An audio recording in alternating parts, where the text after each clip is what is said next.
Today we're going to go through home biology, the basics of buying a home. We're going to break this down into 3 different groups. The loan approval process, the people who work on your loan, and then what it's like to go under contract from contract to close. Let's start with the loan approval process. There's 4 main areas to a loan approval: credit, assets, debt, and income. That's it.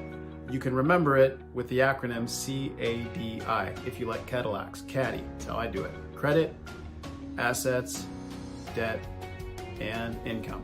So let's start with credit. Go right down the spread there. Credit really simply is, what are the credit scores of all of the borrowers who are going to be on the loan? The credit scores are not averaged. So if there's multiple people on a loan, and one person has an 800 credit score and the other person has a 650 credit score, by definition, they're going to use 650. Reason being, if the 800 person comes off the loan at any time, for whatever reason, that loan itself is stuck with the 650 borrower. So they're going to always default. There's no averaging.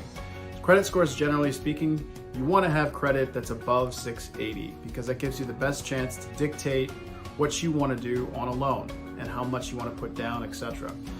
You can usually get loan approvals for upwards of 620.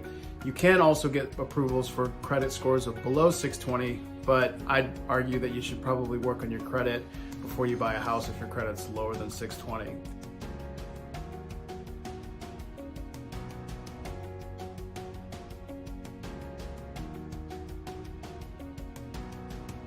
$740 or higher is a premium score. We take from all 3 bureaus. You don't do anything with that. You just check authorization when you do an application to do credit, and we get it. It's not the same as Credit Karma. That is a different deal. Credit Karma has their own scores. Mortgage applications have an entirely different score, so don't think that they're the same. Okay, let's move on to assets. Assets are really simply, where is the money going to come from for down payment and closing costs? So usually what you'd like to do is you'd like to know what's in liquid checking and liquid savings accounts, this is your bank accounts, and then what you have in retirement, both IRA and 401k. 401ks, some people don't know this, but you can do a loan to yourself without penalty from your 401k for the purpose of buying a primary residence, and that is getting to be more of a popular option for people.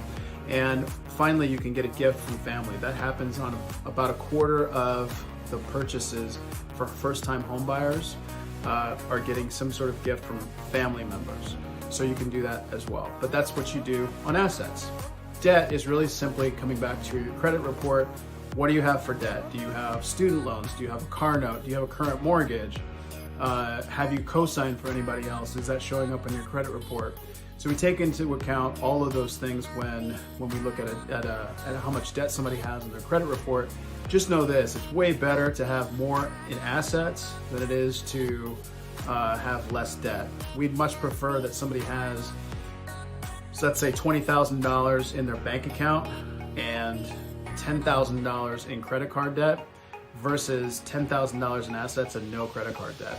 I know it's weird to think about, but on the credit card debt, we're going to count the minimum payments. So for the purpose of buying, you want to have more in cash and you do try to reduce your debt. So anyway, that's debt. The last section is income. And income really simply is, how do you make your money? Is it salary? Is it hourly, which is different than salary? Is it commission income? Is it bonus income? Is it 1099 income? Are you self-employed? That's that category. So everybody's going to be different there, and just know that you can't count somebody's income unless they're on the loan. So if they got bad credit but great income, everything is in the pool. Everybody in the pool. Everybody's coming in. Everything's coming with credit and income. So you can't count somebody's income who's not on the loan. Okay, so that's the 4 areas of the loan approval process.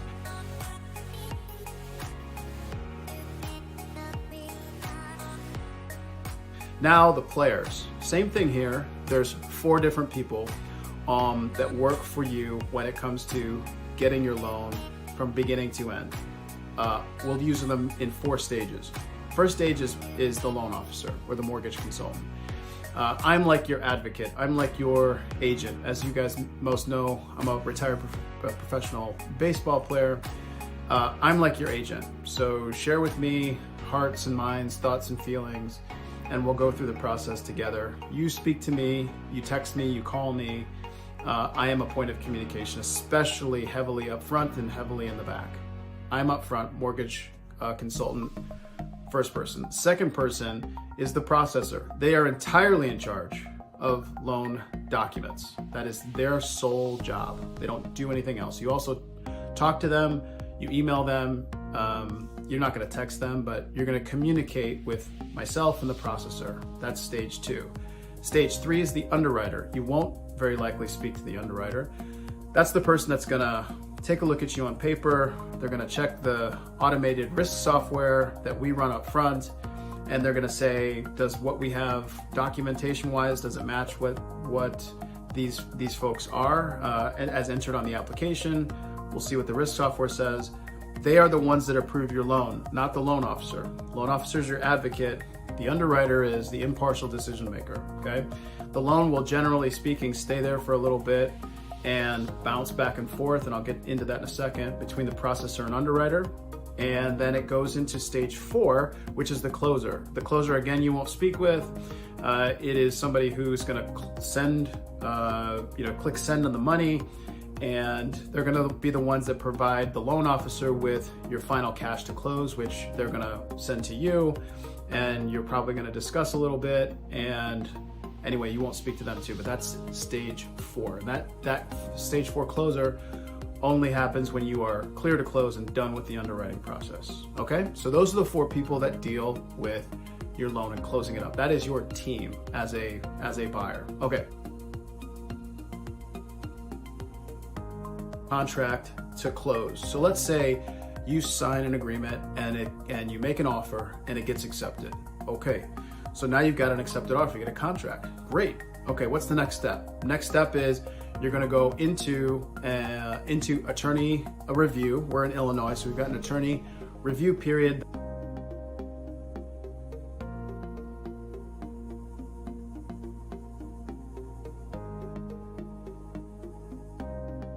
So the first thing that happens after you do a contract is you're going to do a home inspection. And the home inspection is your first place where you've got an out-of-pocket expense. Expect to pay $250 on average for a home inspection. And they're going to go through the home and they're going to tell you where you at in terms of the cosmetics and the foundation. It's not going to do a value of the property. That's different. That's an appraisal. That's different. But the home inspection is an upfront look at, should we continue to look at this house? Let's hear what the home inspector has to say. They'll generate a report which you keep and don't send to the lender. All the lender really wants to know, what we want to know is, are you still going to go forward with the house? Yes or no? And if the answer is yes, then we'll proceed, okay? So once you've done the home inspection, that's when we'll put in the address into our file. That'll create a whole bunch of regulatory timing things to go off. Picture a factory floor with everybody running all over the place with the sirens blaring.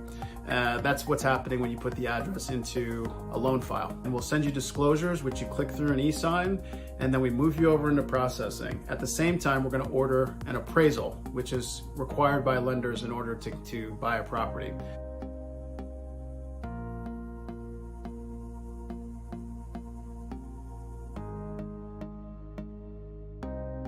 So that loan file is going to go over from us in stage 1 to the processor in stage 2. Stage 2 is they're going to take a look at what documents are in there, request anything that's not there that needs to be there for your type of profile on the income side. If they've got enough, they're going to take your loan file and pass it into stage 3 and get into line to be underwritten. After that, it'll come out with an approval or with some extra questions. That's the ideal outcome anyway. And from stage 3 to stage 2, it's going to pinball between stage 2 and stage 3 with clearing all of the conditions that come out of underwriting. Those are the things that the underwriter asks for in order to be completely done and have a clear to close. Once there are no more conditions to clear, it's all clear, you are clear to close. It goes from stage 3 to stage 4, and the closer on the lending side is going to reach out to the title company, which is the referee for the transaction, and the title company and our closer are going to essentially take the same set of numbers. They're going to turn their backs to each other. They're going to figure their numbers and figures. They're going to turn back to each other and they're going to say, what did you get? And they need to match to the penny. Once they do that settlement procedure, they'll have a settled closing package. That settled closing package goes from the lender to the title company to later close your transaction.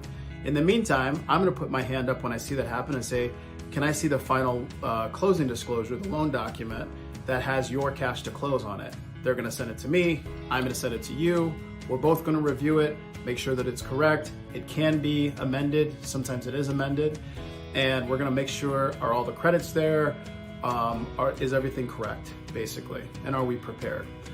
When it comes time to bring cash to close, you're always going to want to bring a little bit more than what the cash to close is saying on that document. Reason being that number can change as late as the day of closing, sometimes correctly, because sometimes people make mistakes. You've got lawyers doing math, you've got people that have 30 and 40 files a day that are working. Sometimes people make errors, and you want to make sure that you've got an overfunding of your closing, because title companies, generally speaking, won't take personal checks. They definitely don't take cash. And you want to make sure you've got more than enough there. When I say more than enough, it depends on how much you're bringing for cash to close. Generally speaking, having a cash to close figure, let's say, for example, in the $20,000 range, you might want to have 10% more, 5 to 10% more. If your cash to close is $100,000, you might want to have $10,000 more, give or take. Depends on a lot of different things, but that is, generally speaking, you want to be overfunded and be done, because you don't want to be short on your closing day. Okay, that is your whirlwind first-time homebuyer course. I hope that you loved this segment of Home Biology. Feel free to reach out to me at jody.gerut@phmloans.com. You can also submit an application to me by going to www.jodyggerut.com, so just jodygerut.com. It'll bring you to a Prosperity Home Mortgage page with me on it and Chicago skyline in the background. Click Apply Now, and it rolls from there. It's not a downloadable PDF, it just rolls online. It flows from one place to the other. Thank you so much. If you want to get a hold of me, 630-302-2700, call or text, and I look forward to hearing from you. Take care.